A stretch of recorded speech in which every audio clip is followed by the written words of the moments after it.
kudu dicarekan awak urang. Siapa munafik berarti siapa awak? Dibere umur lain pakai ka Gusti Allah, dibere sehat lain pakai ka Gusti Allah, jae ge munafik nu kos kitu mah.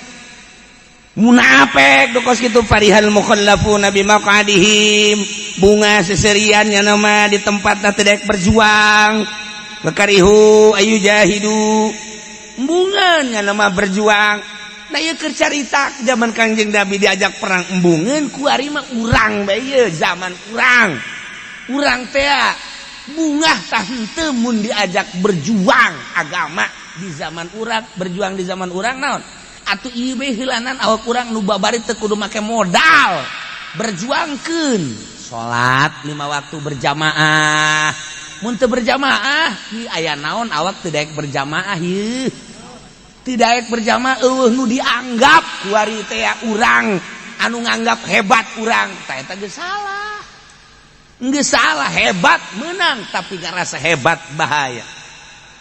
Ieu nu paling bahaya ge, ngarasa hebat. Eueuh nu dikolotkeun ku aing, eueuh nu dideuleuh ku aing. Geus aing mah kajian mun parid bae sorangan.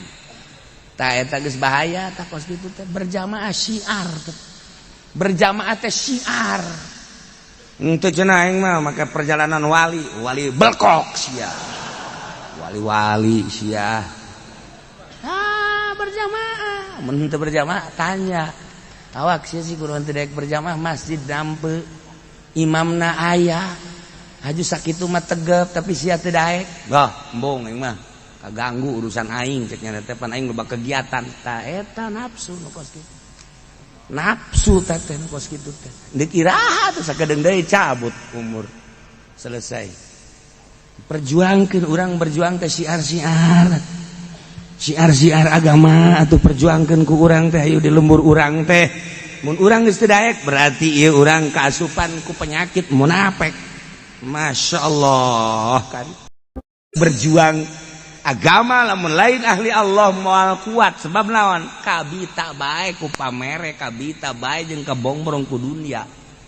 Tapi lamun lillahi taala malah ngaluarkeun berjuang teh lain dibere.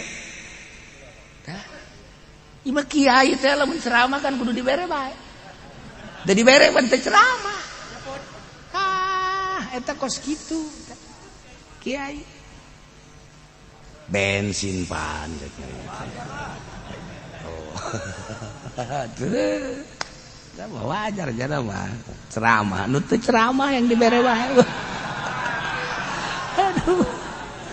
Eta mah goblok bin tolol bin bloon bin oplo.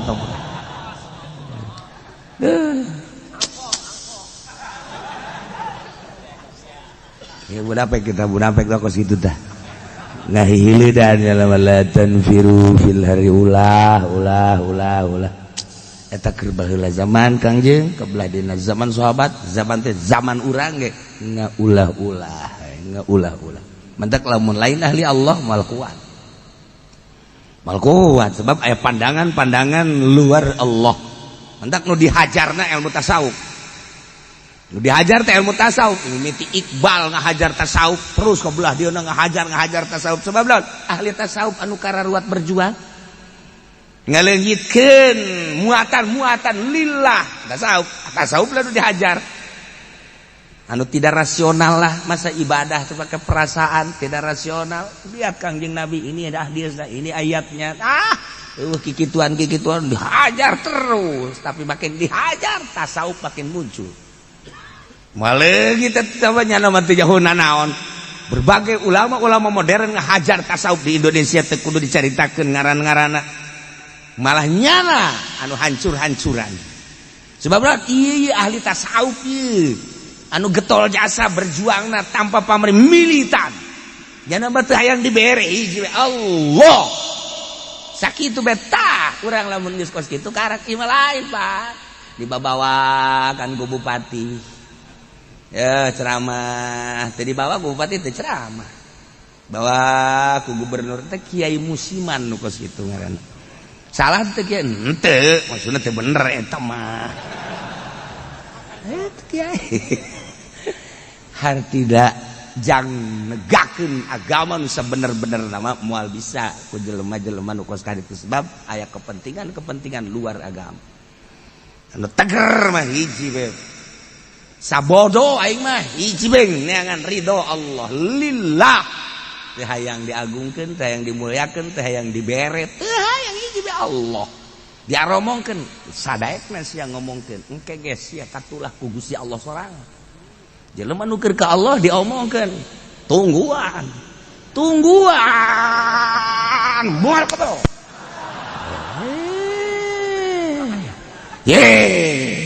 sia nu kituna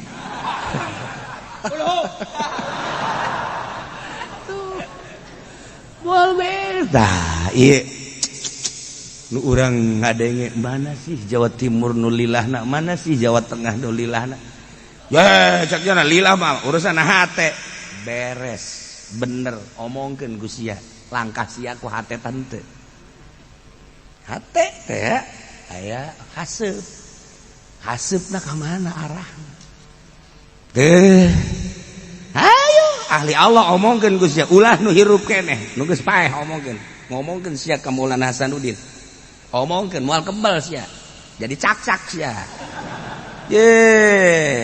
omongkeun sia ta Habib Lutfi ku sia omongkeun sia moal kebal sia urang ngomongkeun Gus Dur bae ngomongkeun Gus Dur ala lajur jelema kabeh asal ngomongkeun Gus Dur teu kebal tak beres nyana mah biasa bae teu nyangun acan ahli Allah lamun diomongkeun awas man adzalli waliyan faqad adzantu bil haram. Jelema ngomongkeun wali aing sarua jeung ngalawan ka aing cak Allah. Tungguan. Parang salah. Tah ieu munafik.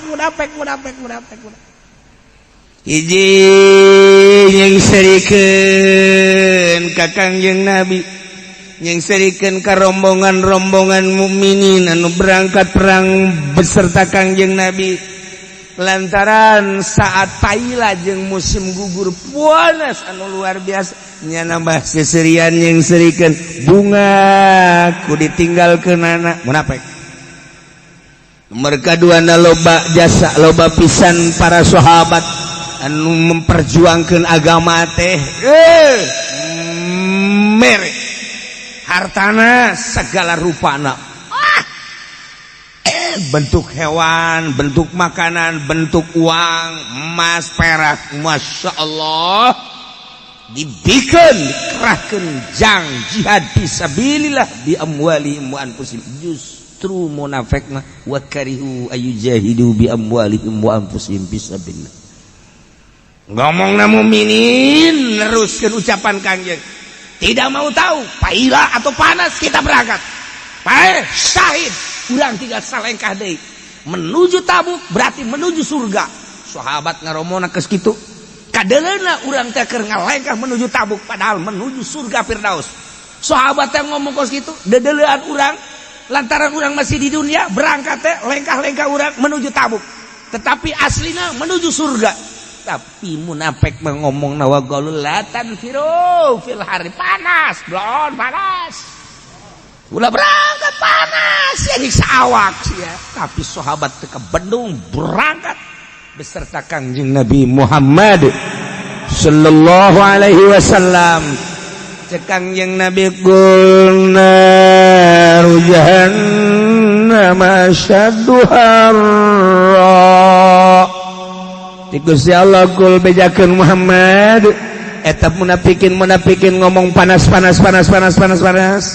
emang bener keur panas tapi naru jahannam asyaddu harra panasna neraka jahanam leuwih sangat leuwih dahsyat leuwih parah tibatan panasna Tabuk.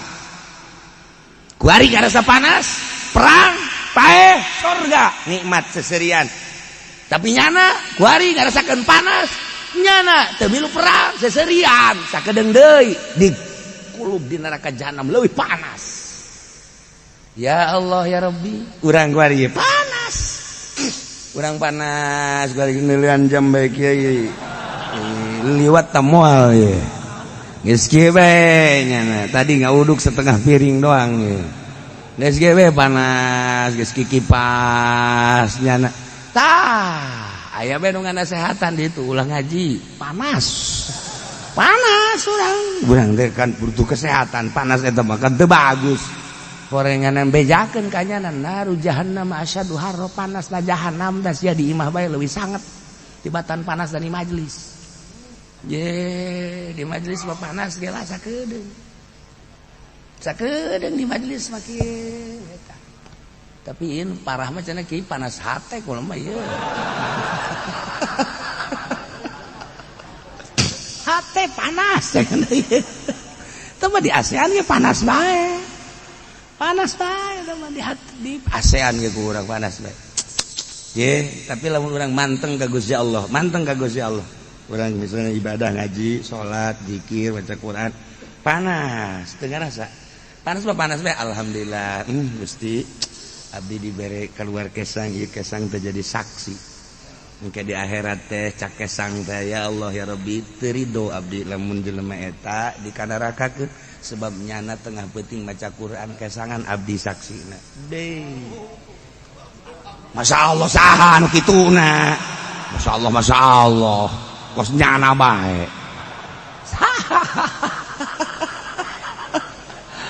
boro-boro baca Quran kesangan buku tiis make AC ge heuh aya bae kagara ge dibaca auzubillahi minasyaitonir rajim make AC atau make kipas geus ngeunaheun jasa kopi aya rokok aya ngeunaheun geus tinggal husuna bae maca Quran ye bismillahirrahmanirrahim yasin Al-Quran Al-Quran lagi min kalam al-Muzayyinah Sadaqallah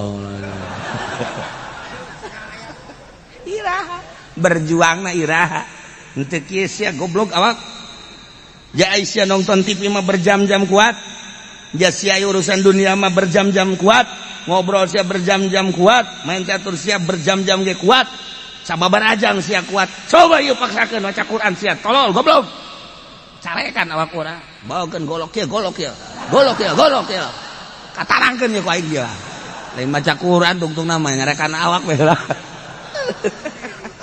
tah karak mun bisa nyarekan awak hebat jelema mah eta gitu bismillahirrahmanirrahim qul a'udzu birabbin nas tereng geus anta mah tuh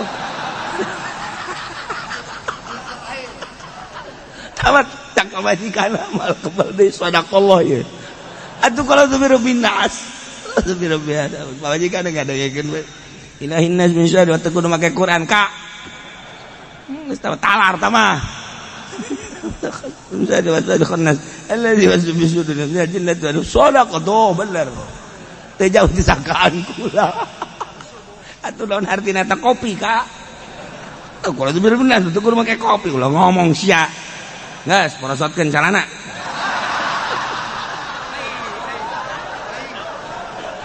cak pamajikanna paingan maksudna eta meureun aduh loba omong geus aya polisi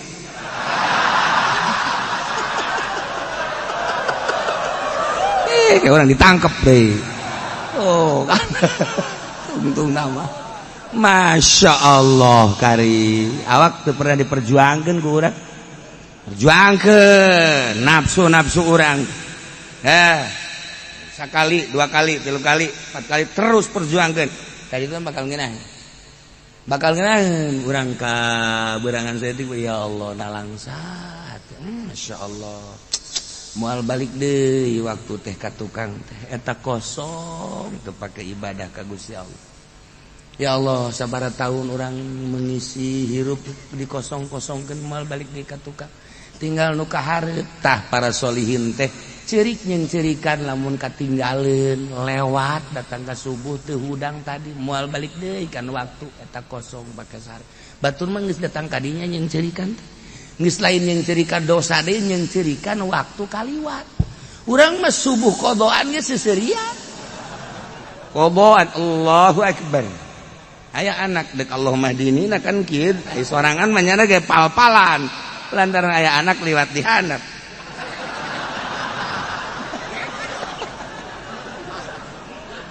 aduh anak dah ngintip deui ongkoh Mah, bapak kok sholatnya begini? Tah, aja teu nalangsa. Lamun hayang nyaho tah pangkat solihin mah tinggalin tahajud bae teh kalewatan gatang ka subuh. Subuhna mencan karak tahrim doang. Geus ngalengis. Cerik lain yang cerik ka dosa. Eta waktu tah kaliwat masyaallah kosong jaknya. Aduh, mun ditegor ke di hareupeun Allah sia eta pon pake sare. Kunaon nu mantak sare lelap? Tah ditanyakeun, nu mantak lelap sare berarti kan awalna kunaon? Mun barang dahar naon, mun boga masalah naon. Dituntut terus ka dinya. Ceri para solihin urang pernah teu. Henteu pernah pan urang. Ya Allah ya Rabb. Urang mancan nyorang kesangan ibadah teh can nyorang. Nu mantak di masjid di majelis make ieu ge asup ulah kesangan jasa ulah awak urang teh ibadah ulah kesangan. Tapi kan main catur mah.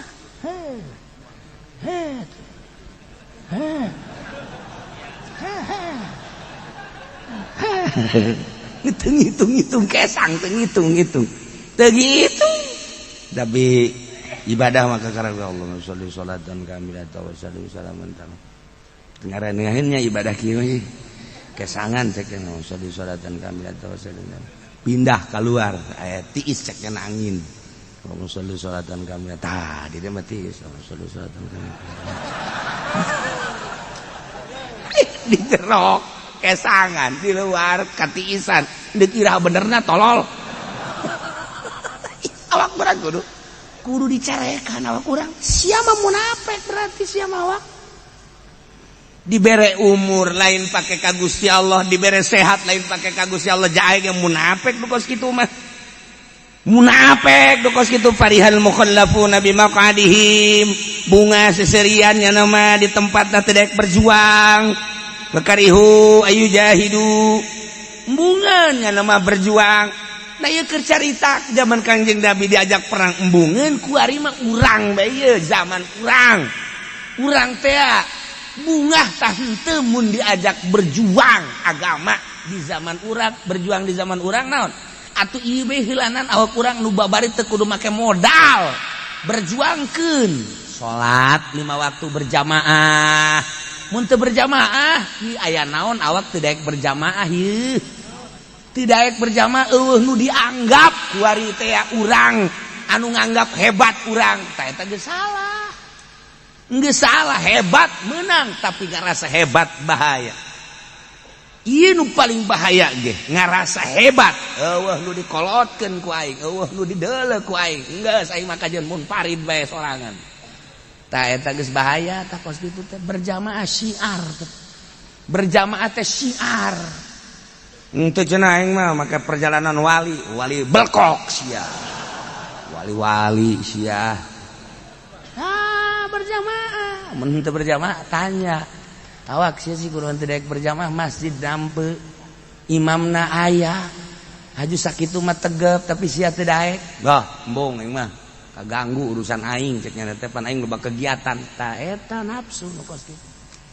Nafsu teh kos kitu teh dikiraha teh sakedeung deui cabut umur selesai perjuangkeun urang berjuang teh syiar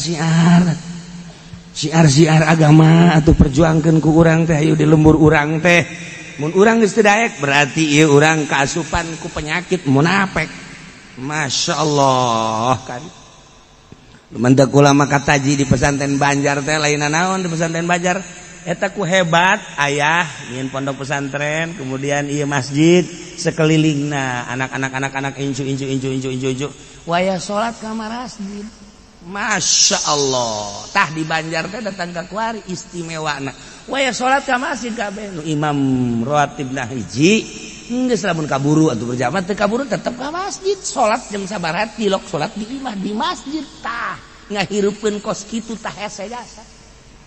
Urang mah ieu pondok pesantren teh Pasalia. Di ditu pondok pesantren Pasalia geus masing-masing. Komo nu lain pondok pesantren mah di lembur. Nah, salat bersama bae ka Allah di masjid ka Allah, dieu ka Allah ngadalil soekeun habak teh sungutna. Ngadalilnya na di masjid ka Allah, di dieu ka Allah, sarua bae ka Allah tah. Ya iya biang munafik anu kos kieu.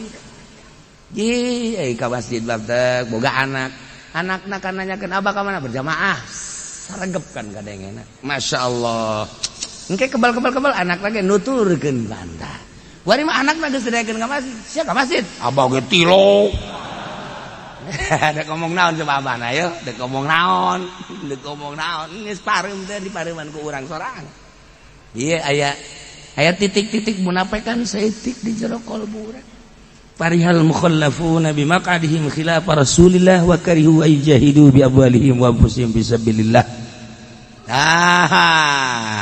Memeh ngajured, memeh kholwah di deuleu sehari-harina ieu teh kos tali tak encan, kos tali teh diliwatkeun ka dieu ditalikeun ka dieu daekeun. Atuh berjamaah ge masih ngabageun keneh kos besi. Kos besi atuh kan kudu kos tali ditalikeun ka dieu dicanggereudkeun ka dieu daek oh karak di kholwah hari kamu ngabageun keneh bae mah besi na ge ieu mah besi ulil absor ulil ese ya kari teh iyalah munafik ngomong latan biru berangkat bilari gol pejakeun Muhammad kepada munafik naru jahannam asyaddu harra neraka jahannam leuwih dahsyat panasna nah wari urang jangan nasehatan urang awak panas emang ngaji tapi jahannam leuwih panas jangan nasehatan urang awak panas emang ge mere duit teh yang jariah tapi neraka jahannam leuwih panas oh cak pa awewe awak dicandung teh panas emang ge tapi jahanam leuwih panas tak kudu cara pemajikan ayah teh abajal tadi asana ieu mah baralik di tawaran kabehan kaji tadi ngaji kadenge kiai aya pemajikan ayah menawarannya besi ka haji dikawin deui kula ge nuturkeun bae lah pokona mah kasurahan kiai tadi neng ridho balik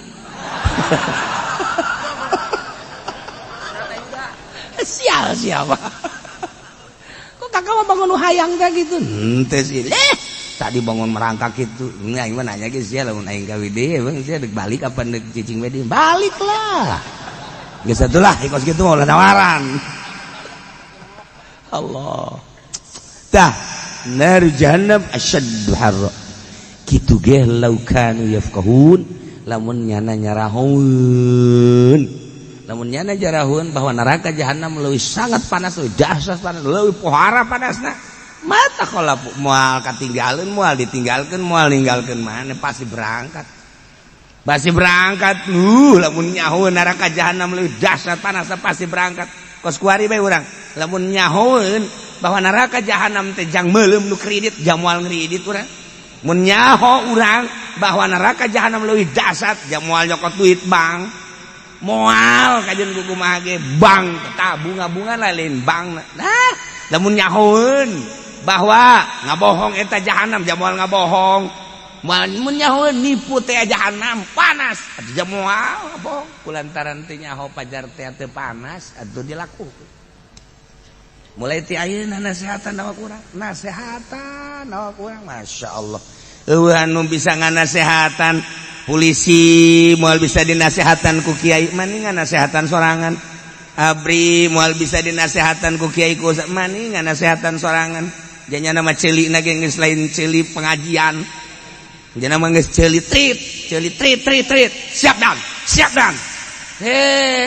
ku kiai mah teh kiai ieu loba omong bawel kajen tapi nasehatan ku sorangan teu bisa dinasehatan ku janya ge loba nu salat loba nu iman nah DPR geus bisa dinasehatan ku kiai geus kiai mah anggap bae eta mah nu edan sia bae nganasehatan sorangan lamun geus ka kiai nganggap nu edan masalah geus kiai anggap ku sia jelema gila jelema edan tapi nasehatan awak sia sakedeung deui sia bakal modar sarua bae paeh ka neraka bupati geus bisa dinasehatan pejabat bisa dinasehatan ku kiai lantaran kiaina diberean bae dah dia mah mau juga tuh ya kesehatan dia dikasih uang sama gua kagak dikasih uang mau ya kagak geus teu narima kana nasehatna lantaran nyana merean bae Geus lalagaan akhirnya teu didengekeun kajen geus tapi nasehatan awak sorangan ku sia-sia bakal modar sarua bae. Dalam urang geus bisa nganasehatan sorangan geus teu perlu kiai. Ieu bekuari urang nganasehatan ieu mah lalagaan ieu. Ieu ngaji teh keur lalagaan ieu mah anggap hiburan topeng lah. Anggap topeng lah monyetan doang. Monyetna dihandap.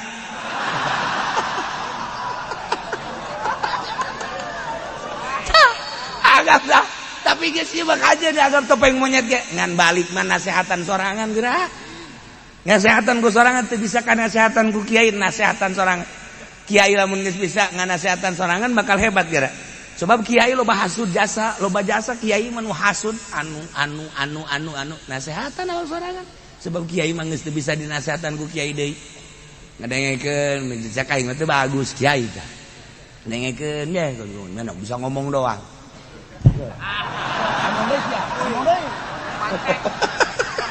Sia ngomong doang. Geus kajen geus kiai teu bisa ngasehatan ku sorangan. Awak sia teh dititipan ku Gusti Allah teh ilmu.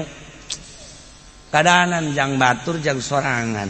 Geus datang ka mana sia ngamalkeun ilmu titipan Allah. Ayo melalui kabisa-kabisa sia anu dititipkeun ye ku Gusti Allah ka sia awak. Geus datang ka mana? Batur mah tuh. Ayah Banjar datang ka maot memperjuangkeun agama teh magahan ngaji, mama sempur masyaallah. Ya Allah ya Rabbi. Tuh Mama Satibi, tuh Mama Nahrawi, Mama Oco, Mama Ajengan Imam Keresek datang ka maot nya nama memperjuangkeun agama teh. Ai sia kunaon haju memperjuangkeun Golkar. Ya sia awak ya awas sia ku aing dipeupeuh ku kayu Golkar sia ku aing. Hah? Nasehatan nu bisa nganasehatan ya batur mah malah nyeungseurikeun. Nasehatan ilmu teh nu bagus mah jangan nasehatan diri sorangan. Nu mantak dizarahan ge Mama Sempur dizarahan, Mama Bakri ngaranna itu Mama Satibi teu eureun-eureun dizarahan, tuh Mama kitu Mama Nahrawi di teu eureun-eureun dizarahan, Mama Oco jeung sajaban. Eta teh kapan meureun aya sinar. Nah sia awak ye mun urang jadi kiai. Sia lamun paes anu ngajarahan. Ngomong deui emang sia hayang dizarahan. Yang dizarahan maksudnya berarti hayang wali meureun hayang mulia goblok si awak. Atuh teu anak-anak ya urang nu ngajarahan teh. Wasiatan ka anak. Wasiatan ka anak. Nah ka dieu. Abang mun paes ajarannya teu hayang. Ya berarti. Emang kudu diplit, apa plit? Berarti kan urang teh henteu bisa ngancebkeun pangaruh ilmu ka anak. Eta nu mantak dizarahan ge ulama-ulama bisa nembus ke jero hate. Bisa nembus ke jero hate. Komo mun aya waliullah mah kan bisa komunikasi. Aya nu sok urang dihadiahan Imam Badawi. Imam Ahmad Kabirur Rifai, Imam Badawi tah sakurun tah. Begitu Imam Badawi maot kan Imam Rifai kan kadinya ziarah. Begitu ziarah, assalamualaikum ya Imam Badawi. Badawi teh Habib ka ditu da mah. Terus we baca hadiah. Nah, nyana boga masalah isuk. Lain isuk dina taun ieu endeu ka Mekah. Maksudna minta petunjuk istikharah ka Gusti Allah encan aya petunjuk bae. Ieu melalui ziarah ka Imam Badawi. Nyana ziarah di jero hate, ieu di jero hate. Ieu minta petunjuk endeu ka Mekah. Beres, amin, alhamdulillahirabbil alamin. Henteu ngomong teu naon. Suara di jero kuburan. Ya Ahmad Kabirur Rifai beusi ka Mekah bae insyaallah taun ieu aman salamet eueuh nanaon. Geus geura ka Mekah. Nyana ngahulang we kieu bae. Suara di jero kuburan. Buat kakadenge, ya Allah ya Rabbi cak kada isi Imam Badawi pohara amat. Pohara aja setak kadenge ieu mah lain ku perasaan tapi ku ceuli. Ieu di tukang tadi tukang murid-muridna. Aisyah tadi ngadenge mama. Masyaallah. Datang ka kos kitu. Datang ka kos kitu teu karomah nu mantak urang di hadiahan bae Imam Badawi di hadiahan, Imam Ahmad Kabir Rifai di hadiah tah pibuktinan.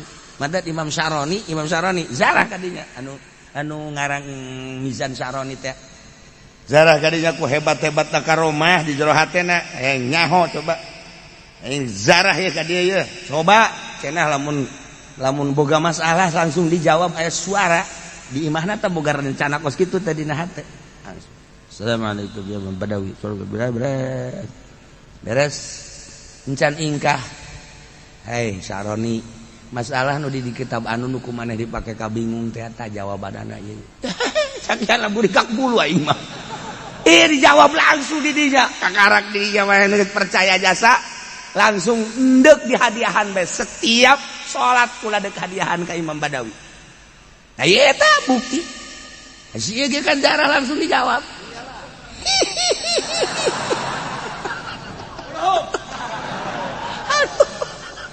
eta mah dunia luar teh nu ngajawab eta mah gaib luar teh mah masyaallah teh Imam Badawi lain lalagaan kunaon eta aya nu nanyakeun tah Imam babaturan Imam Syaroni aya mah hayang nanyakeun ieu asal boga masalah deuk nanya kok dijawab langsung deuk nanyakeun boga amal naon jeung boga wiridan naon keur basa hirupna aing mah deuk eta mah ditanyakeun ziarah salam Tontowi Imam Tontowi ulah nanyakeun kos kitu babacaan masarua bae Quran nasarua hadis nasarua zikir nasarua shalawat nasarua ikhlaskeun langsung dijawab ikhlaskeun ka Allah ulah aya muatan-muatan naon dibejakeun ku jana siapa maca shalawat pan hayang anu siapa zikir pan hayang anu cek enak geus boro-boro Gusti Allah waliullah ge nyahoeun urang mun nyarita kos kitu jeung papada urang mah percaya sebab ahli sunnah wal jamaah urang mah cinta ka Kangjeng, cinta ka sahabat, cinta ka para aulia Allah, percaya ja aya kitabna, mun ditajakeun kitabna aya. Tapi kan urang lamun nyaritakeun ka bangsa modernis, ka bangsa Wahabi, ka bangsa Muhammadiyah, Persib. Ya mau percayaan kos kitu teh. Teu percayaan kajeun. Urang ulah cangcaya nyara teu percaya, ieu mah urusan kepercayaan. Engke sakedeung deui paeh. Tara kabuka. Sebab naon sebab nyana teu merasakeun lamun nyana dibere rasa mah ku Gusti Allah kan ahli-ahli Allah teh eta ibadah teh lain sakadar dibere perasaan anu indah anu hese dicaritakeunana sebab tama perasaan tuh kos jelema kawin kanu jore nyanana kasep sugih beunghar tapi kawinna kanu jore urang kan dada tanya Masya Allah dia potongan siapa kanu gelis dia tuh loba anu cuma mau kana mah kok ieu kanu jore rupane ora pira rasane bong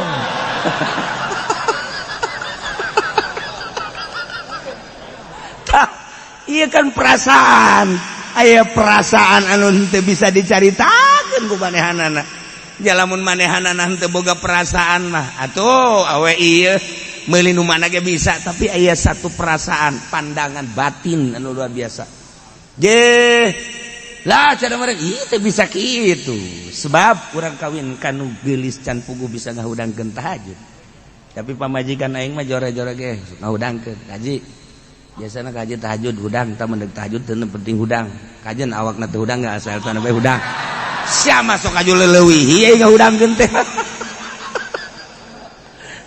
ya eta kan nu geulis can puguh ngahudangkeun kos kitu tah aing kataji ku etana masyaallah bisa ngabangkitkeun semangat ibadah ketika aya nu maot tatangga kaji atuh itu tatangga maot teh ilmu tahlilan tahlil atuh ka ditu tah aing inget ka dinyana urusan jore urusan lah sapira di dunia ieu tapi ngabangkitkeun semangatna aing tah nu pake kainget-ingeteun ku aing eta kaji itu tuh naon masjid itu ka haji encan mere kan ka ditu enggak sebenarnya duit enggak satu aing mah 20 juta mah isin atuh ka haji ya ka haji mah boga ratusan juta tah aing inget kadinya ngabangkitkeun semangatna tah aing leuwih wajah jeung seuleuna mah teu sabar tapi eta tah aya pandangan kos kitu eta kan jarang eta pamajikan ditanya nih emang eta sok ngabangkitkeun atuh kula mun teu kitu naon pupur yeuna geulis henteu panah ngajak-ngajak ibadah ka Gusti Allah. Beuh neng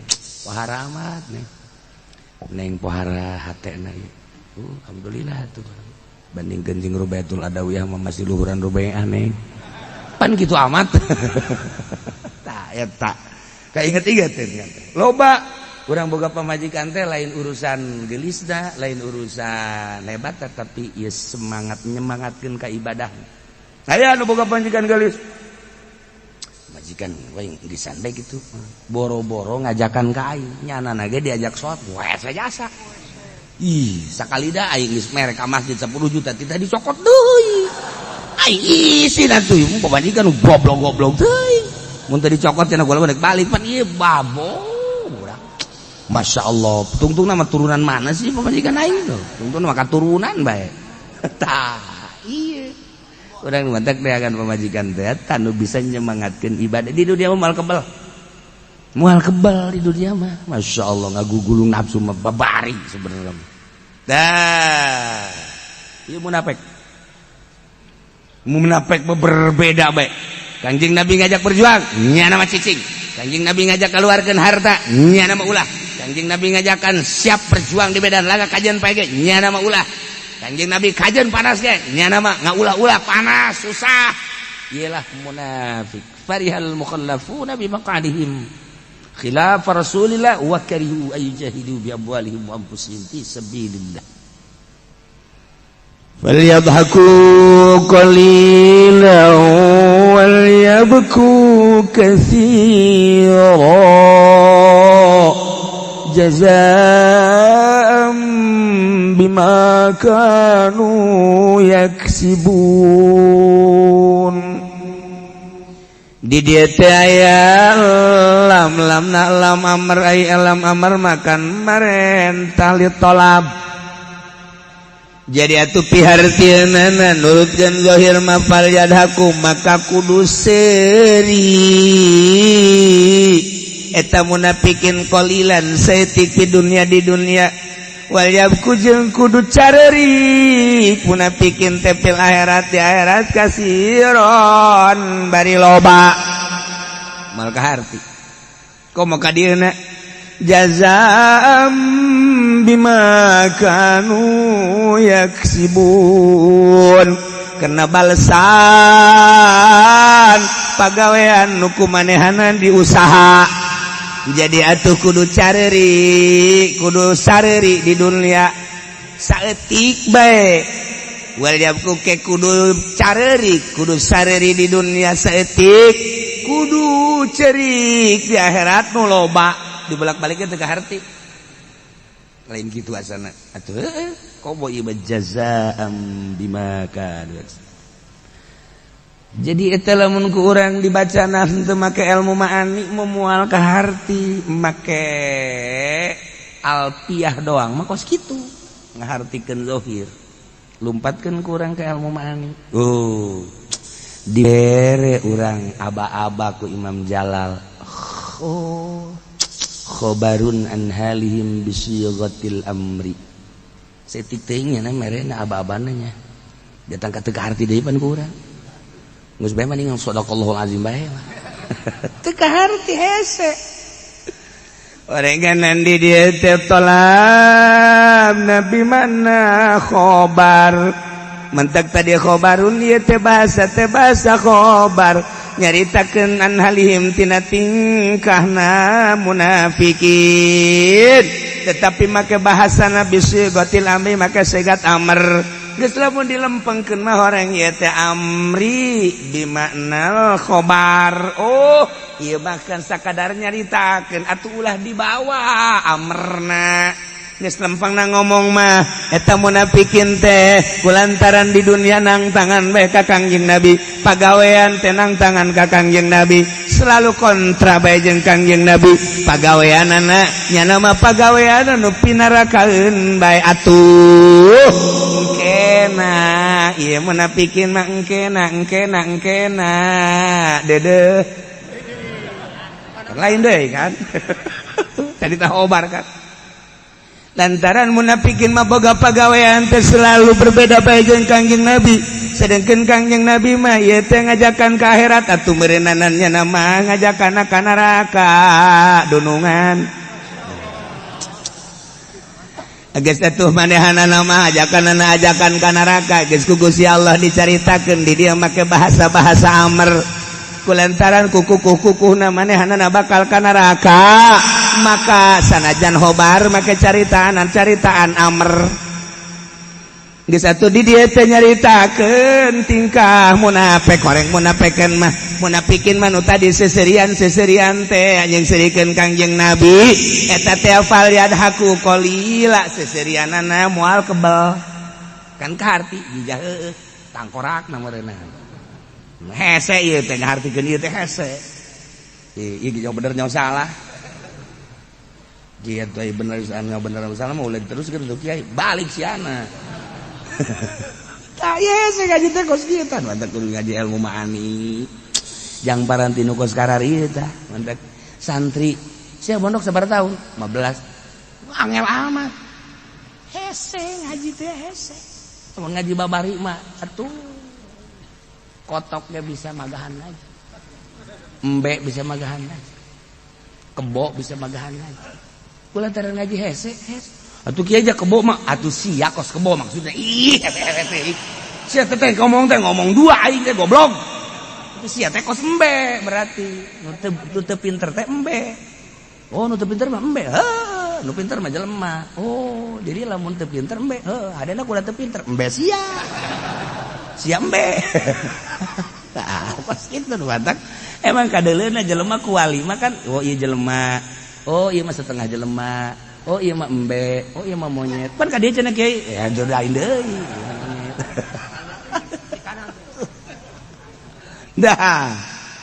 Ulah dari parihal mukhallafuna bubungannya nama seserian atuh dijelaskeun di dieu. Ieu teh seserian teh falyabhaku qalila.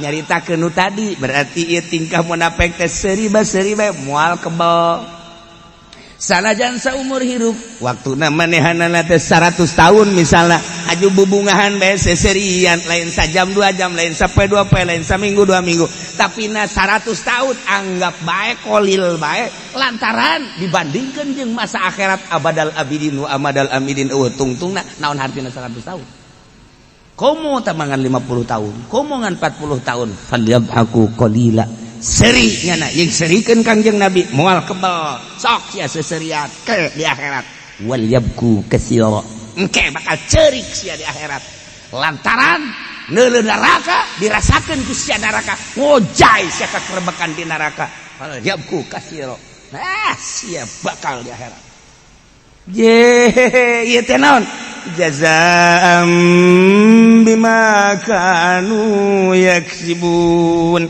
etalah balasan-balasan kalakuannya na pagaweannya na nuku manehanana dipigawe waktu harita bubungahan seserian sak moal kebal sia seuri di alam dunia anu manehanana kamari ngajakan ulah berjuang teh sok sia seserian sesenangan ke wal yabku katsira bakal ngerebek di neraka abadal abidin wa amadal amidin. Nah ieu teh anu geus kieu ngaranna amr bimana khobar geus atuh berarti majaz.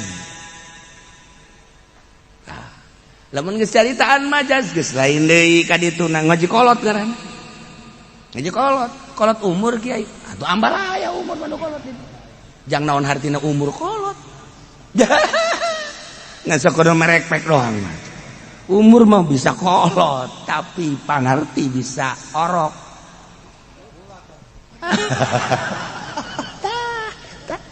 Iya mah teu kudu kolot teu kudu ngora. Budak keneh tapi hebat kolot berarti pemikiranana. Mentek dina ilmu tarekat teh lain deuleu kolot jeung budakna. Deuleu kakolotan pemikiran jeung kesiapanana. Ieu budak keneh tapi hebat Imam Syafi'i mah norekatna. Ti masih kene umur 6 tahun. Imam Ghazali norekat anu awal nama umur 12 tahun. Ya Allah ya Rabb. Imam Sya'roni norekatna ti umur 18 tahun. Budak kene. Gus Dur budak kene.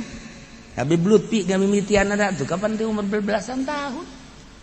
iya tuh lain kolot ye cenah ulah wakan norekat urang mah utama pakaian kolot ke geus umur 60 tahun modar sia lain urusan kolot jeung budakna kolot pemikiranna kolot ge aya pemikiranna budak mah malah nu mere torekat ka jeung kumaha budak tapi pemikiranna kolot jeung dewasa bakal cenah can ngaji cenah lain urusan ngaji luar ngaji mah ieu mah luar sebenarnya Imam Syaroni emang kumaha gitu Imam Syaroni teh geus jago ngajina geus hebat luar biasa kemudian kabelah dieuna manehanana merenung hayang nikmat ibadah gancang caritana mah kapanggih bae lah jeung hiji guru kapanggih jeung hiji guru panti tadi jual kitab kabeh hah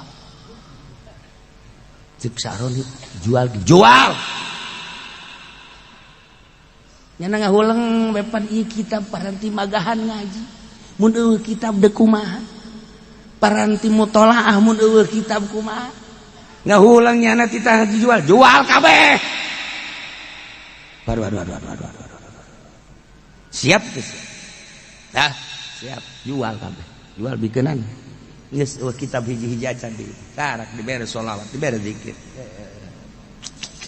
nyana nanya kunaon emang nu mantap titah dibikeunana jeung dijual aya mah sia neuleuh deui ongkos jelema main gapleh eureun tapi gaplehna teu luhureun lawang moal kebel engke puyang-puyang itu naon oh gapleh teh cokot deui guyana ieu lalagan trenan tangkorak sia barudak mun endeup piceun urang macana kuret tadina resep jasa ngagitar lah kuari mah geus bisa digantungkeun bae dideuleu encan beneran teh kos kitu tobat teh can bener setahun puyang deui pamajikanna balik mulai cokot deui melepas kerinduan tah eta piceun piceun beres geus ieu Imam Syaroni langsung jual beres dang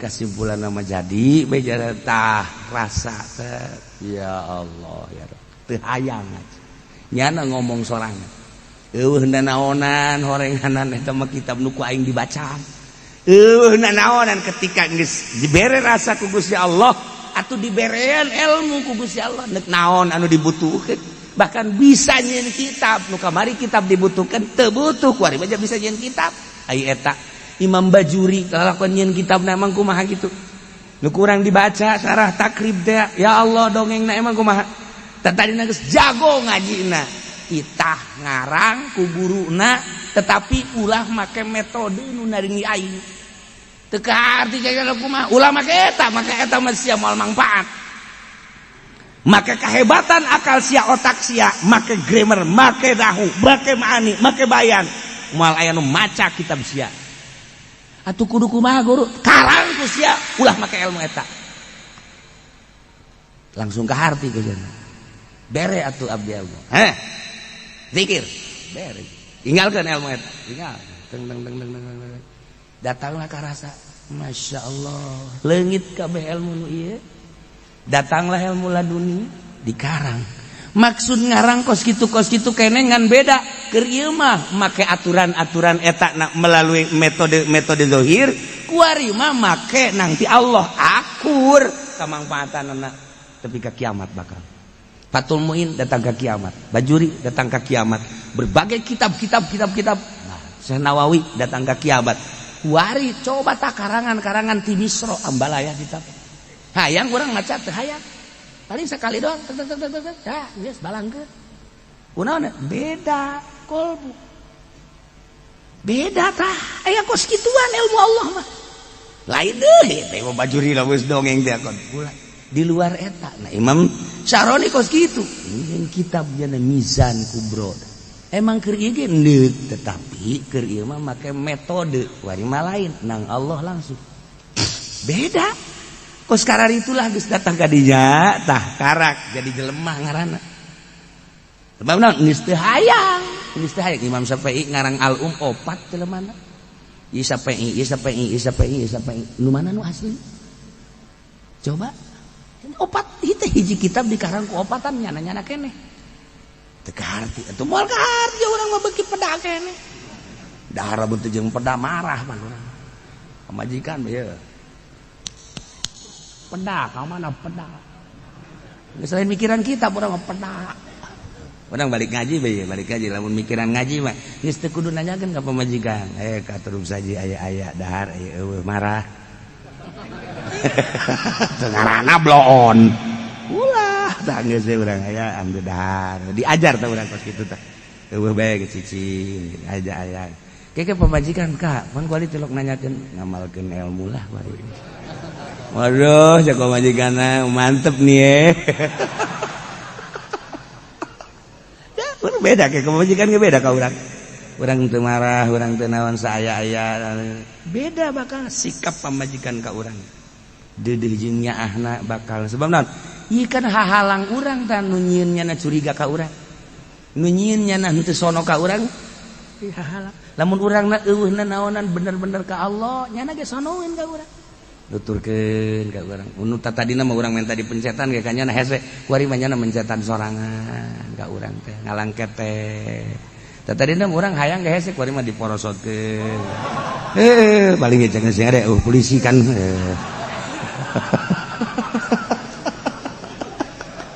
aduh ya Allah ya Rabb iya ya falyadhaku qalila wal yabku katsira jazaa'an bima kanu yaksibun seperti etalah munafik mudah-mudahan urang kabehan dijauhkeun tina penyakit munafik supaya urang tambah-tambah takwa ka Gusti Allah dimere mantep ibadah ka Gusti Allah jauhkeun penyakit-penyakit batin Al-Fatihah Bismillahirrahmanirrahim Alhamdulillahirabbil alamin iya kan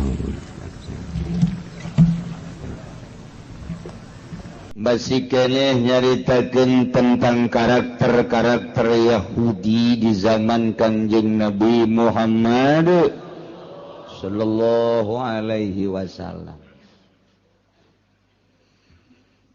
Yahudi datang ke Kanjeng Nabi ai dipayuneun Kangjeng mah dipayuneun para sahabat nyana teh ngomongna ngeunaheun jasa jelema pinter ieu Yahudi rek ngabantu rek berjuang jang ngomongna ge kami mah iman tumanya kami nu ngarti ka Taurat teh iman ngeunaheun ngomongna tapi di mana-mana geus kaluar mah nyana teh ngajebiah inkar bahkan nyana ngamusuhan ka Kangjeng beserta para sahabat di samping ngamusuhan deui nyana membangun kekuatan untuk meruntuhkan Kangjeng Nabi bahkan siap tempur perang merangan Kangjeng Nabi Muhammad sallallahu alaihi wasallam. Kitulah karakter Yahudi teh. Masyaallah. Urang hidup di tahun 1430 sekian. Berarti geus 14 abad urang di zaman Kangjeng. Teu pernah bareng urang sareng Kangjeng, teu pernah bareng jeung para sahabat, teu pernah bareng jeung Abu Jahal. Teu pernah bareng jeung kekentong-kekentong Yahudi. Tapi karakter-karakter nama urang kuari nyaho bisa dibandingkeun jeung karakter-karakter tatangga urang kuari. Bisa dibandingkeun jeung karakter-karakter pemimpin nu aya di sekitar urang. Urang maca sejarah baheula urang bakal hafal dibandingkan jeung kuari nu matak sejarah bapa daripada bangsa. Urang kudu mengenal sejarah dieuweukeun ieu ku Amerika teh sejarah-sejarah teh dek dieuweuhkeun. Di antarana kuari aya tafsir baru buatan orang Mesir bersekongkol jeung Yahudi. Tafsir tersebut dileungitkeun sejarah.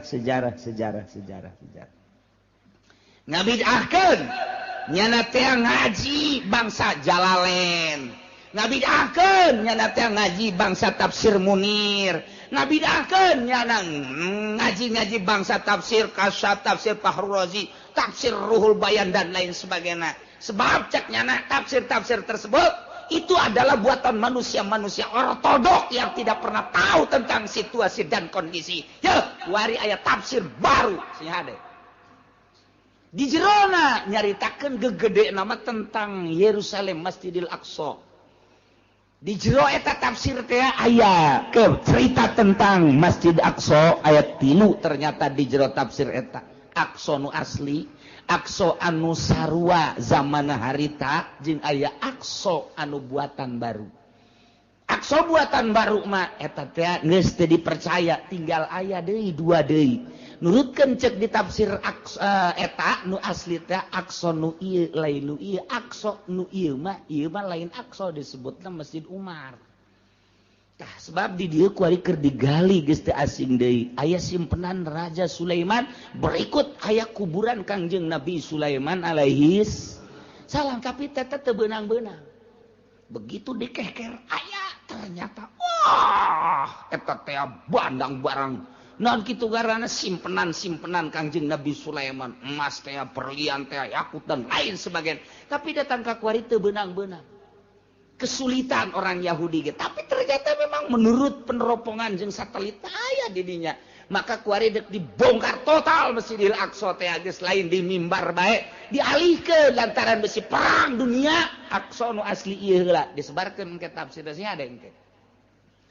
Sih ada tak engke aya penelitian ke unggal-unggal daerah di Indonesia khususnya lantaran terbanyak pesantren sedunia adalah di Indonesia. Mulai engke ye di Indonesia diinstruksikan bakal aya 24.000 pesantren nu bakal didatangkan 1.000 pesantren. 1.000 pesantren bakal diteliti teteh jerona ngaji naon kitab mana baik tercampur henteu jeung sekolah nu yayasan mah geus teu dianggap pondok pesantren. Ulah beja-beja ieu urang bae nu ngaji bae mah. Ulah beja-beja kanu sejen ieu urang bae geus nu ngaji. Engke kiai di itu ngaji kitu deui. Engke kiai di lembur ngaji kitu deui. Atuh nyaho kabehan kajeun. Seluruhnya 24.000 pondok pesantren, nu santrina ieu sa Indonesia aya 7 juta, nu keur diopenan ieu teh tah, nah ieu 1.000 pondok pesantren, engke bakal aya penelitian, ngaji naon bae, fan terus. Engke kadituna dua alternatif, imma erek diganti make kurikulum, wa imma erek diperkuat kesalapanana. Lantaran melihat kehancuran moral bangsa Indonesia jauh dibandingkan jeung 20 atau 30 tahun katukang teh sangat beradab Indonesia di dunia ieu, tapi setelah kuari ieu hancurna sarua jeung luar negeri. Contoh aya tawuran baheula mah urang ngadenge di Inggris di Jerman, kuari nu tawuran urang Cikupa. Baheula nu gontok-gontokan teh ieu adalah supporter Juventus Inggris baheula. Tapi kuari mah ieu supporter susia nyaho sia aja sia meureun. Eta kok kitu coba teu karu. Ieu akhlak dek dikamanakeun. Ieu anak-anak urang nu karak SMP nu karak SMA. Berarti eta teh calon-calon pemimpin anu kalaluar ti unggal lembur sakumaha siraru. Butuh dukungan teteh kos kitu teh, tapi di satu sisi moralna deuk kumaha polisi sampikeun ka geus bingungeun da polisina ge sarua ieu deuk kumaha coba ieu kakarage awalan anu geus korban terbunuh dari tawuran tersebut geus sabaraha puluh mungkin ratus ieu kakarage sabaraha tahun tumbuh model kos kitu encan 10 tahun ke depan bakal kumaha melihat dari sudut eta ulama kuari keur mempersiapkan ke depan bagaimana. Setelah diteliti satu-satuna hanya pondok pesantren nu bisa ngadidik akhlakul karimah. Nah, engke ieu bakal diteliti, ulah kaget. Ya, para kiai tenang bae. Mun ditanya, ieu kumaha naon bae kitabna bejakeun. Hatul muin. Naon deui? Riya, naon deui? Takrib, naon deui? Sapina. Anu peruk besar naon? Sapina. Kajeun geus pokona mah. Mun ditanya engke kadituna, siap kan teh ieu teh disejajarkan dengan formal? Tidak siap. Dek disejajarkan jeung SMA, jadi urang teh boga ijazah. Engke ijazah pondok pesantren teh bisa pake asup ka cinglung. Ka egel. atau kemana baik. Nah iya kompak kabeh untuk ulama nu 1000 teh ya engke sabaraha persen nya teh ieu suarana lamun 60% siap untuk disejajarkan jadi berarti pakai kurikulum. Tapi lamun 60% tidak siap tidak jadi pakai kurikulum tetap akan diutuhkan. Ilah akan dijadikan sumber dari segala sumber pondok pesantren tinggal kumaha kiaina. Lamun kiaina kuari bisa disogok kiai bangpak sama bos gitu. Kita kiai be atuh disogok atuh kumaha hansip. Sudah ceritakan cak hansip pula mah teh emang. Ieu kiaina bae. Dek milih bae dek milih make nungguan saha nu mere duitnya tolol. Heuh teh pas sagede kiai eta sagede kiai. Tah eta kos kitu. Nah ieu engke bakal aya tafsir-tafsir. Sebabnya nyahoeun Amerika. Kekuatan di Irak adalah orang-orang anu selalu memperkuat tafsir-tafsir sejarah-sejarah. Sedangkan sejarah adalah bapa daripada bangsa. Geus dipiceun teh ka sungai Tigris baheula teh ku orang Yahudi. Peradaban buku peradaban Islam teh geus dipiceun ka sungai Tigris timbul deui kuari.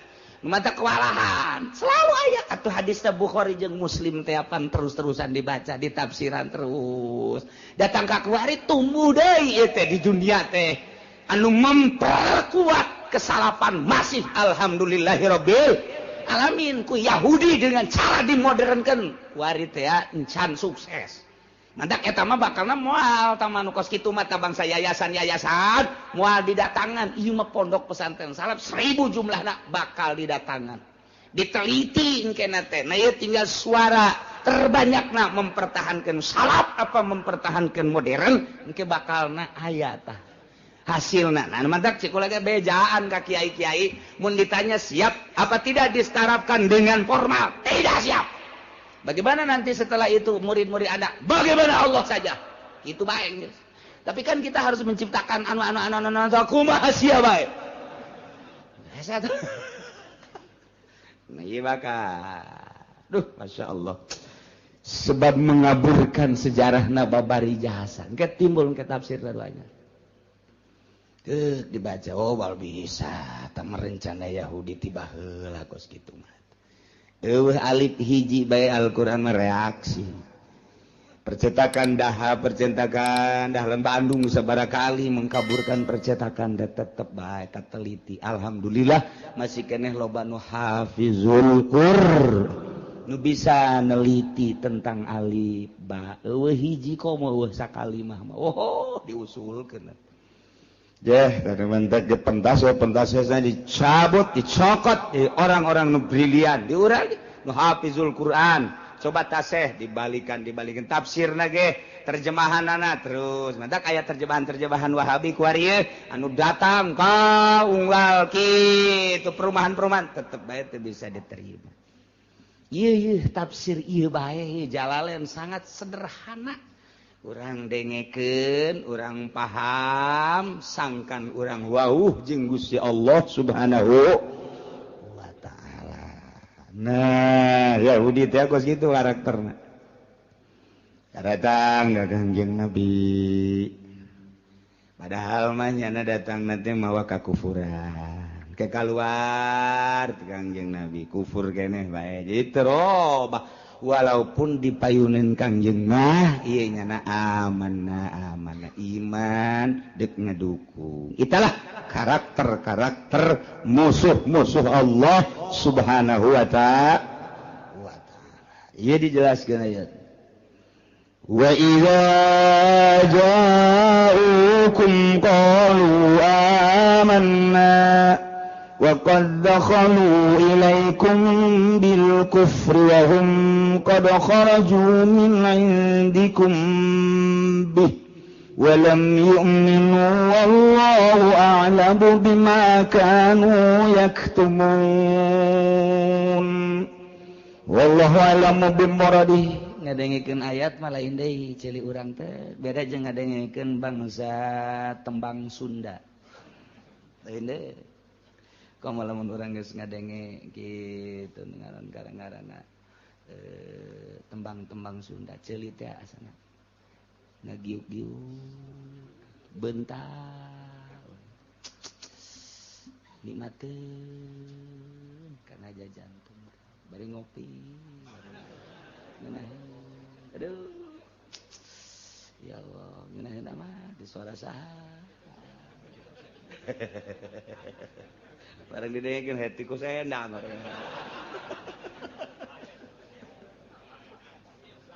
aduh Gusti Allah geus jadi santri Cilongok wari hati ku sendang barang der bae ngadenge Al-Qur'an lain deui asa di badugan bae hulu dak diduk komo nu di juru mah kabadug Qur'an ngaranna entak lamun aya nu nundutan berarti eta nyana keur kabadug Al-Qur'an sial cenah pugu aing nu nundutan sial emang sial sia mah wa idza ja'ukum di mana-mana daratang munafikul yahud ka anjeun Muhammad kepada sahabat ngarariung nanyakeun berbagai permasalahan kumaha nya ngomongna qalu cak Yahudi amanna kami ngimankeun ka anjeun Muhammad dipayunin para sahabat atuh kami tepan macaan Taurat dina kitab Taurat tepan aya keterangan Nabi akhir zaman ieu Muhammad teh memeh maraneh geus kami leuwih ti heula ngeunaheun biasa ngomong tinggal di bejaan bae besi dek berjuang melalui naon bejaan kami dek kadukung andai kata kudu perang kami ti heula sebab kami nu leuwih nyaho amanna kami geus imankeun leuwih ti heula ka Muhammad teh meneh Muhammad aya ku kami geus dibaca-baca keteranganna ku ari geus aya manya kudu mundur kami eta Yahudi teh kos kitu masyaallah ngunaheun kadengena wa qad dakhalu ilaikum bil kufri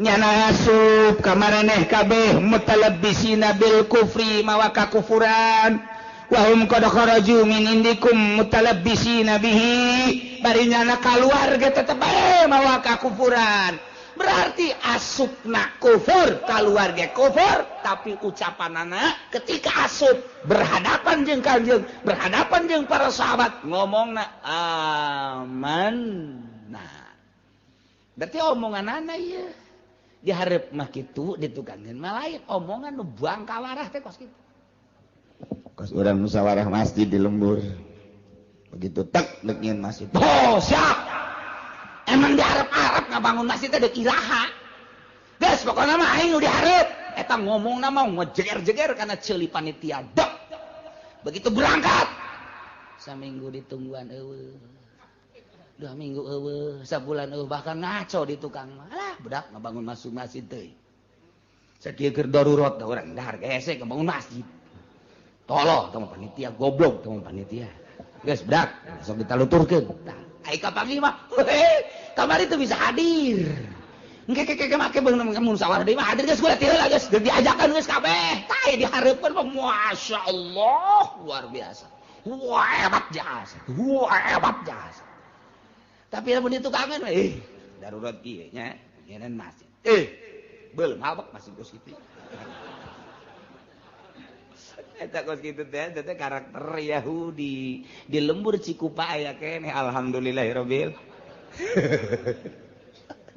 bukan lembur aya keneh masyaallah karim teh suwung-suwung kitu jeung kitu bae datang ka kiamah terus bae anu negakeun Al-Qur'anul Karim moal eueuh la yazalu taifatun moal eureun segolongan zahirina alal haq terus bae kajen teuing situasi jeung kondisi rupak luar biasa baheula zaman obor kuari zaman listrik baheula zaman surat kuari zaman SMS tetep bae nu taifatun zahirina alal haq moal suwung-suwung di luar negeri, di dalam negeri, di negara Islam, di negara kafir tetap baik janji Allah melalui hadis itu diucapkan ku Kangjeng Nabi tetap baik mu'irun ta'ifatun zahirina alal haq bakal aya bae saurang bae mah di hiji negara bakal aya bae di negara mana bae bakal aya bae atuh tangtu bae musuhna bae bakal aya bae turunan Abu Jahal ternyata aya nengpet di Cikupa eta tah neng tet neng tet jeung nongtot kakak adik neng tet mah leuwih leutik dibatan nongtot kos betik jeung betok betik teh leutik libatan betok padahal eta kene tuh kos gitu nah itu terus bae maleun bahkan kadugalan beki akhir zaman beki tumbuh pesat nu zahirina alal haq beki saeutik beki leutik beki saeutik beki tapi tetap aya eta teh janji la yazalu thaifatun zahirina alal haq tetep bakal aya bae di saat batur teh breg ngilu kabawa cah ka ditu tetep bae bakal aya bae jelema nu teger nyaritakeun Al-Qur'anul Karim nyaritakeun hadis Kangjeng Nabi tanpa pamrih eta mah janji bakal aya bae jang ngoboran masyarakat eta mah geus nyaho mah sabodo dibedakeun haram ya haram atuh terus bae eueuh masalah tah mah emang meureun bakal dijadikeun suluh neraka ieu tah mah eueuh masalah dijadikeun suluh doang dibulak-balik dibalik-balik pake ngarerab tah eta mah geus sabodo bae ngan tetep bae bakal aya bae muncul bae dah muncul Gus Dur di Indonesia diakui atau tidak diakui dunia telah mengakui lantaran yang ada bakal merubah negara yang tahu hanya orang-orang tertentu keambil ku Amerika gulingkan kadangnya Saddam Hussein dengan gaya seperti Saddam Hussein geus kanyahoan ku Yahudi keambil ku Yahudi bahaya gede habiskan timbul deui Qaddafi keambil ku Yahudi teh kieu ieu mah karakterna teh zahirina alal teh bermacam-macam kumaha situasi jeung kondisi jeung nagarana tak di ulamana Said Maliki baheula di Mekah teh Yahudi geus ngomong bae hancurkan Said Maliki hancurkan tapi nu mampu ya maut dengan biasa bae Osama bin Laden tetep bae menggemparkan dunia kajian kukumaha ge informasina ulah aya nu bagus-bagus bakal muncul bae percaya atau tidak mengaku atau tidak justru Yahudi ngalawan Osama bin Laden kos-kos gitu mah zahirina alal haq teh kos gitu tak per kabupaten per provinsi per negara bakal aya bae sekup nasional atau internasional zahirina alal haq teh aya bae sakedeung atawa kebelna lain urusan urang urusan Allah ngan Allah teh kos kitu bae sejarahna tetep bae manusia teh supaya aya bae nyaho bae kana hukum teh tetep bae aya lantaran engke masih di sidang ketika persidangan akhir di mahsyar engke maneh kunaon teu ngalawan kunaon milu ka Yahudi apa informasi aya cakabehan teh di tahun sabaraha maneh hirup tahun sekian saha zaman harita rajaan anu kiaina saha pernah maneh ngadege informasi pernah nurut apa henteu neraka sia jam persidangan sia hirup tahun sabaraha 2000 sekian zaman saha SBY kiaina saha bae UJ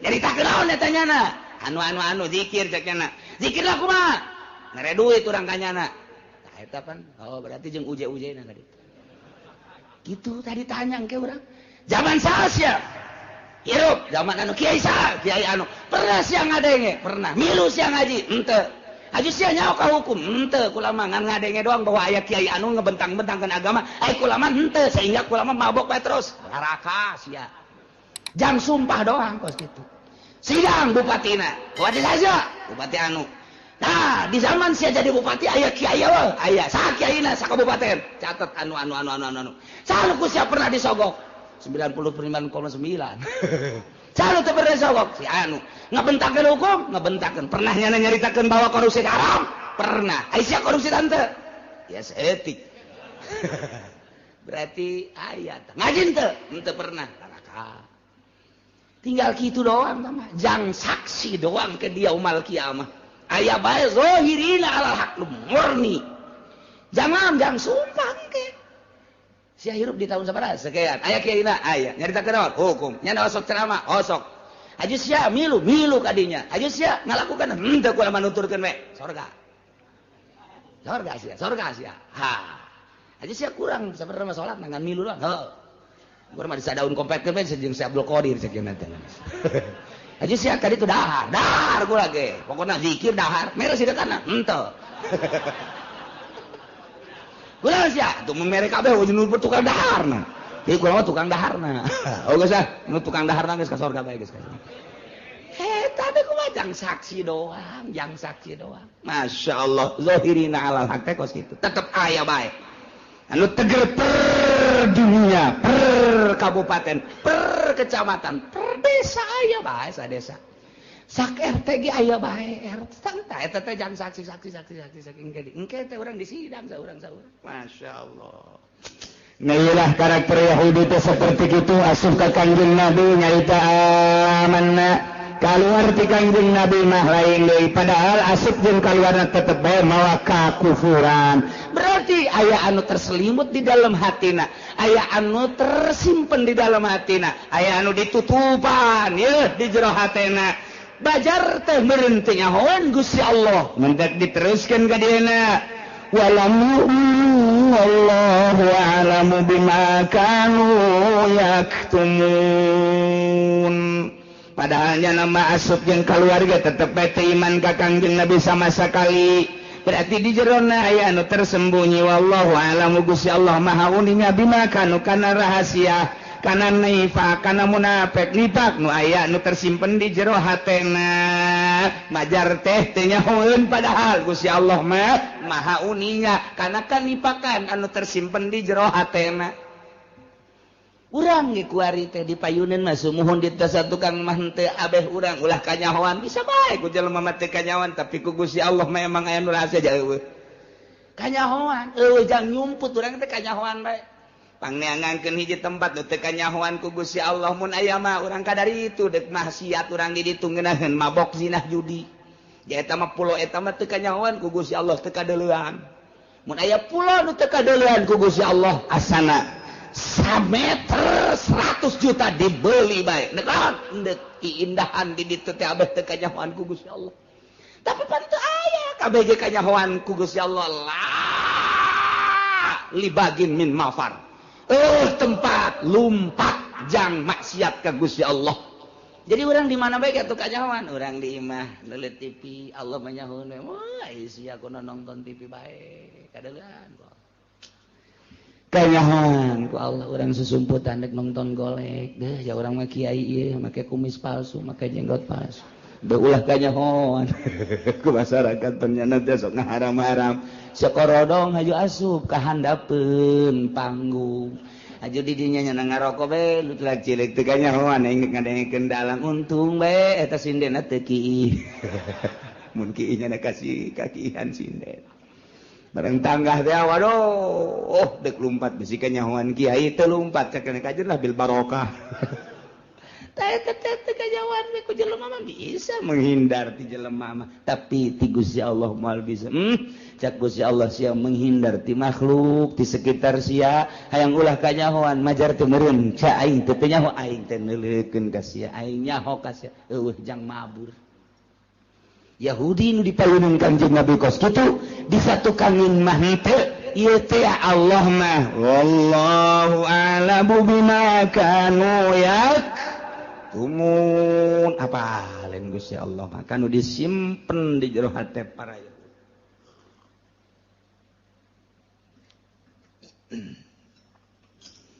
wa tara katsiran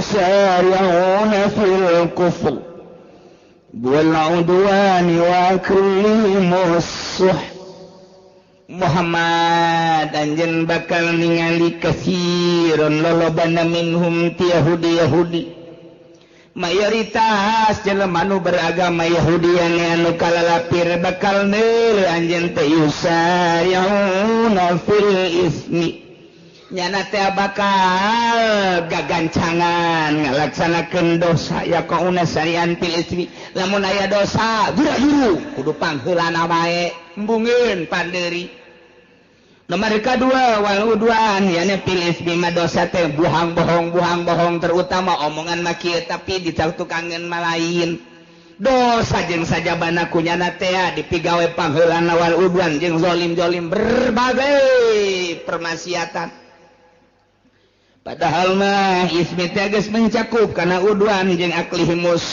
cek ahli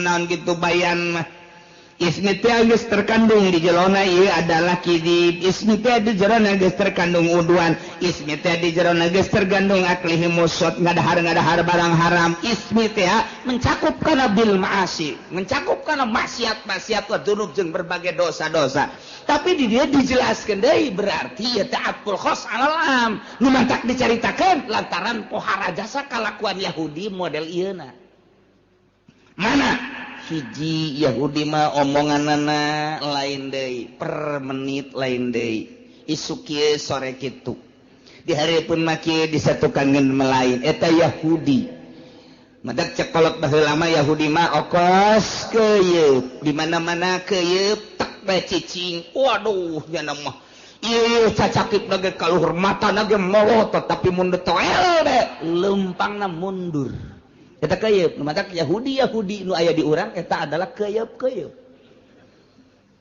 teh kos kitu teh hiji ismi bohong dua wal udwan selalu zalim aniaya ya kiai dianiaya aya ustad dianiaya aya pemerintah anu jujur jeung adil dianiaya aya pedagang anu bagus jujur jeung adil dianiaya bae iyalah karakter Yahudi teh nya nama teu resepeun aya kedamaian teh hayangna riweuh bae etalah Yahudi nah ieu Amerika Yahudi kos tidak senang melihat negara damai teresepeun neuli jelema damai nya nama hayangna kalut bae dibuatlah fitnah Ahmadiyah dibuatlah fitnah wah bermacam-macam nyeun tandingan ieu Yahudi teh kos kitu teresepeun aya damai nya nama teresepeun aya pangajian kieu teh damai amat cenah teh ngararaji datang diuk ngopi ngaroko balanja balik pan damai teh nu kos kitu ngaranna teh waduh teresepeun Yahudi teh kos kitu teh teresepeun jasanya nama tah nyeun akses nyeun nya nama bangsa nu teu pidamieun tanu mantap geus bae di akhir zaman mah urang ngaberesan diri urang bae tentremkeun diri urang ibadah ka Gusti Allah Subhanahu wa taala lantaran di jerona teu aya nu kaluar tina kitu pembuatan maranehanana nu dibuat kieu politikna kieu ekonomi geus ancur-ancuran geus urang pula pilih bae salametkeun jam moal kebal ieu hirup teh moal kebal ieu ngaha naon kitu ngaranna kitu ngahareukeun instruksi ti raja mah urang teh ieu hayang bener hese geus bae urang bae ngabebener tinggal bari ngadoa doakeun ieu nu keur ngaleumpangkeun roda politik mudah-mudahan rada bener ai bener jasa mah jamual rada bener bae bener jasa mah jamual rada bener cak camat sial ngeureunana cak bupati emang moal ben moal we kajian kumaha moal cak ulah moal imah rada dong rada sebab naon atuh itu informasi di luhurna ai baheula mah nu mantak aya satpam teh aja ngajagaan pamalingan ai kuari mah nu malingna satpam dek bener kumaha atuh nu mantak aya pamarentah teh panjang urusan rakyat dibalik kuari mah justru pamarentah urusaneun rakyat atuh dibalik dek bener kumaha atuh jadi DPR teh kiai anu ditangkep teh pan DPR eta teh wakil urang eta teh nu ngurusan urang sabaraha bupati nu ditangkep sabaraha gubernur nu ditangkep sabaraha menteri pitangkepeun eta teh pan nu ngurusan urang berarti nyana urusanan urang jauh keneh ka bener teh ieu rada bener rada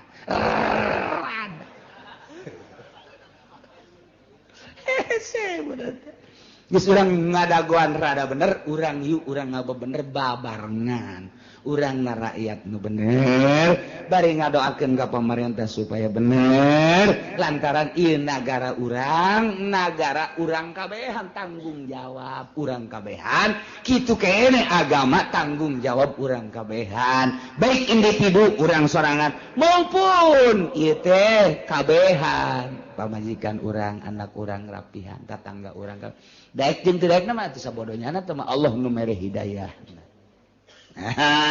Muhammad anjeun bakal ningali lolobana ti golongan Yahudi anu mayoritas manyana mah guragiru dina ngalaksanakeun dosa gura-giru dina ngabohong gura-giru nya nama dina zalim gura-giru dina ngadahar haram aklihimus suhat karisa seperti sogok-sogokan riba jeung riba-riba lamun teh mah aya kreditan nya mambung tinggalin ku batur ti heula bung nya malah mere informasi ka babaturanna supaya nuturkeun nyana itu kene lamun aya pilkades pilkada pilgub pilpres kata teh ngadagoan sogokan-sogokanana teh aklihimus suhat haram teh riswa eta teh haram tapi pan boro-boro hansip kiai na ge ngadagoan haram mantap kiai teh jadi panutan mantap kiai ngomong kunaon nya ka aing teh daek ngararaji heran jasa aing manu ngaji teh tadina ya 100 ku ari ngaletikan jadi 20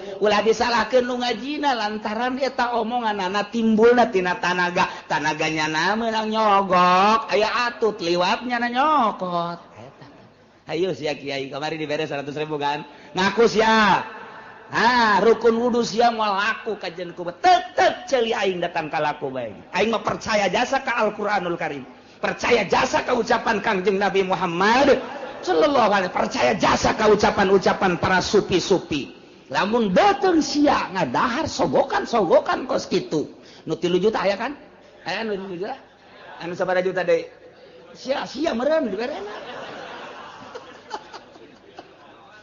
ya Allah ya Rabbi nah dahar ku sia ucapkeun ku sia rukun wudu tek datang ka laku bae cenah udang-udangna gede 5 make udang-udang sia ayo tumpukeun cenah geus kolot jenggotan jeung geus huisan moal laku sia gajen kuku paling disengseuikeun sia naon sababna ieu energina tina tanaga hasil daripada rizki wa aklihimus suat bejakeun ka kiai nu make udang-udang ya kitu kitabna besi teu percaya wa aklihimus suat Yahudi nu gegeuraan ngadahar barang sogokan rukun wudu cenah teu laku bongan sia bongan sia baheula mah kiai teh cara ricing we diondang kiai kalima kula pangmagahankeun ngaji hayang nyaho rukun wudu pohara jasa tak kiai boga mustika ti Kangjeng Nabi rukun wudu jeung rukun salat dipake kahayang ku tatangga panggil deui ka ditu duaan tiluan ge kiai pangmagahankeun kula berarti energina luar biasa ieu mah deuk bae urang deuk ngayakeun pangajian teh saha nu ngajina kian sanu gajina sekian esok wae gitu kan sakitu hebat ngomongna lain ngomongna kunaon kamari hadir iman di lapangan nya nu ceramahna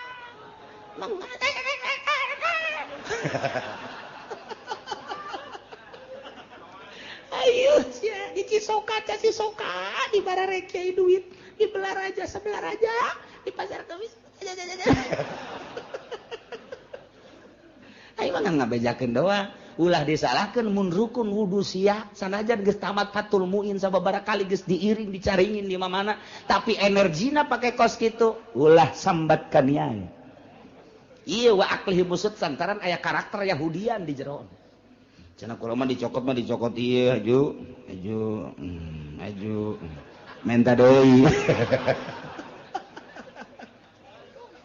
ai lain lalagaan ieu urang keur nyaritakeun Yahudi horeng aya karakter Yahudian di kiaina tah di dieu baca sakali dia hayang resep ieu masih ai geus horengan teh kudu ka jawara ona meureun di karakter Yahudian rada pantes meureun emang aing mah kos kitu waktekna da teu pan mah kiai sakali deui pan mah kiai make udang-udang kikiwirna ge panjang tapi pan sogok iya ayatna baca deui goyeng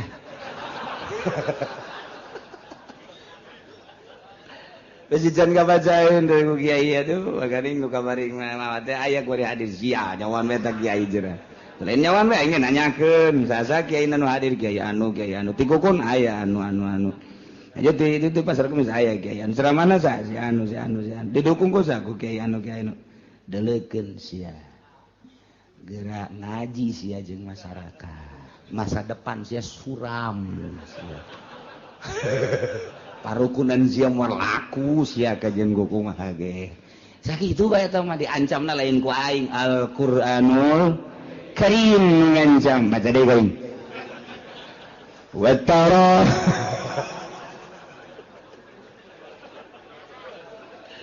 loba kiai ti Cisoka yang ngararaji kamari dibere duit sial jajakan atuh ieu mah jeung kiai batuh ka dieu aya loba mah duh masya Allah inggis lain masalah ilmiahna apikna baheula mah boro-boro disogok aya tek bae nu ekah embungeun ngadaharna kurang can bisa ilmuna baheula korban beset embung kurang can bisa ieu narimana ilmuna besi salah ieu teh pan ibadah lain daging sambarangan ku ari mah pan kiai ngatuh ceker ka ditu ka ditu tanduk kulit babagi ka ditu dagingna ka imah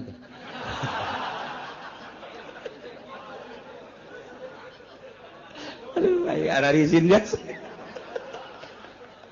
aduh Gusti Allah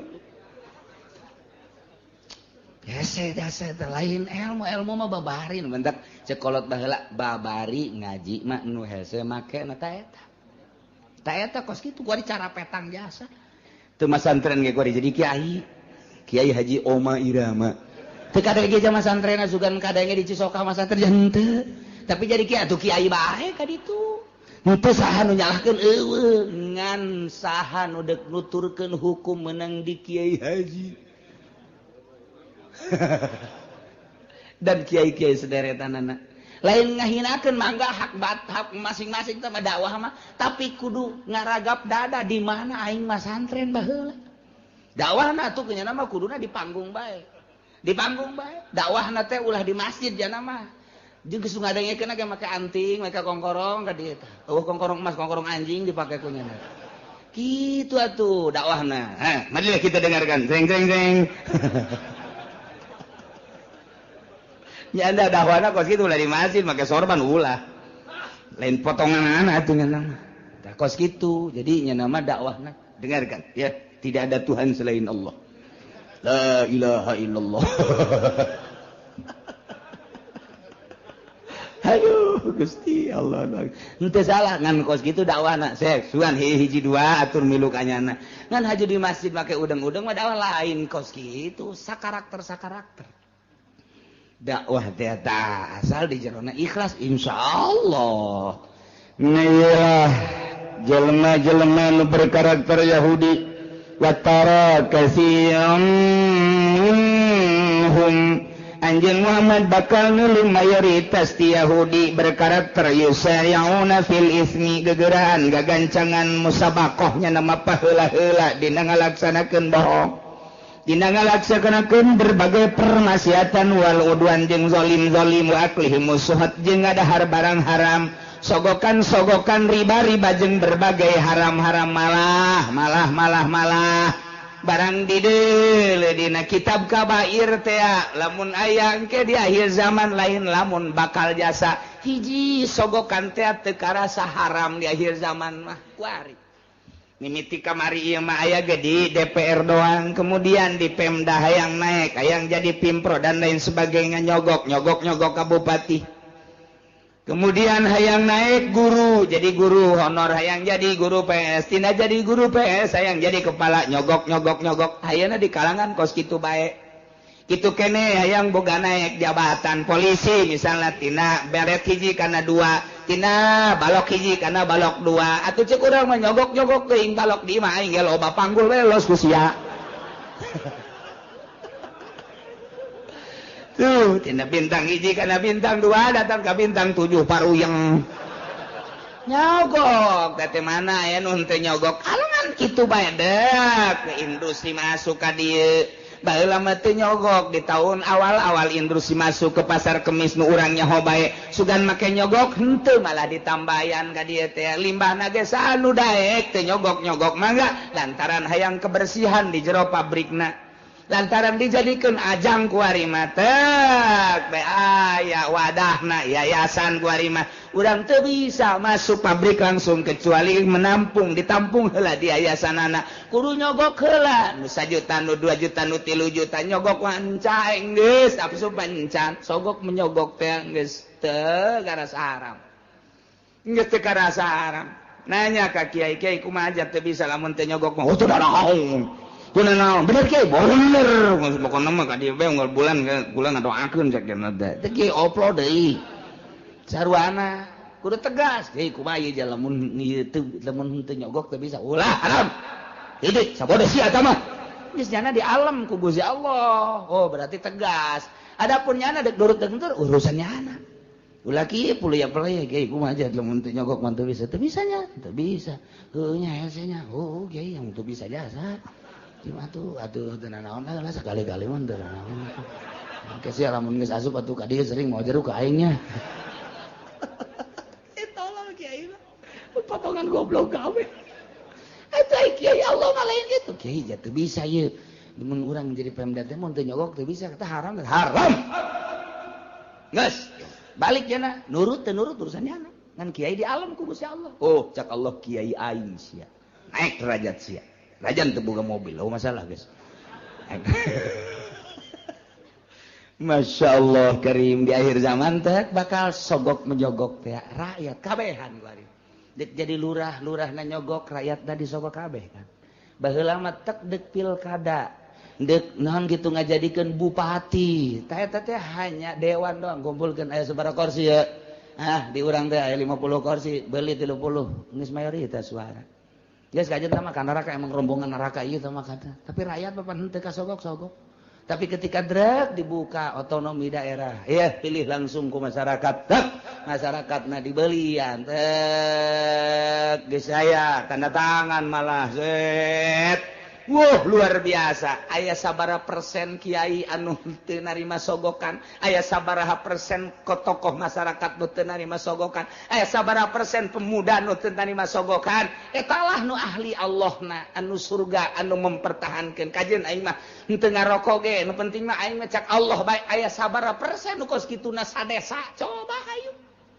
masyarakat geus disogok kabeh riba kabeh aya sabaraha persen nu teu ngridit kagincu-gincu ngridit kabeh ngridit nah ieu engke lamun ngridit bakal dibere azabna 3 rupa hiji bangkong bakalna bangkong loba sekos zaman Kangjeng Nabi Musa alaihissalam nomor kadua cacing ke Singkarayap nomor katilu hileud kuari di Jawa Timur hileud 3 kecamatan Ambalaya hileud riba teh riba jeung sogok nomor kaopat opat perkara ieu keong bakal keong mah geus loba di Karawang baheula di Bandung di Garut di Tasikmalaya asal geus Ambalaya riba jeung sogok 4 perkara hiji kodok nomor kadua cacing nomor katilu hileud nomor kaopatna keong tah ulang-ulang mah deuk nanya bae ka urang Cikupa hayang nu mana hayang nu mana eta siksa Inggis jasa di zaman Kangjeng Nabi Musa mah dibukakeun wadah sangu. Bangkong. Urang asup ka kamar teh anggal segala rupa piinu ku bangkong kamar asal di kaluar-luarkeun timbul di bangkong hese.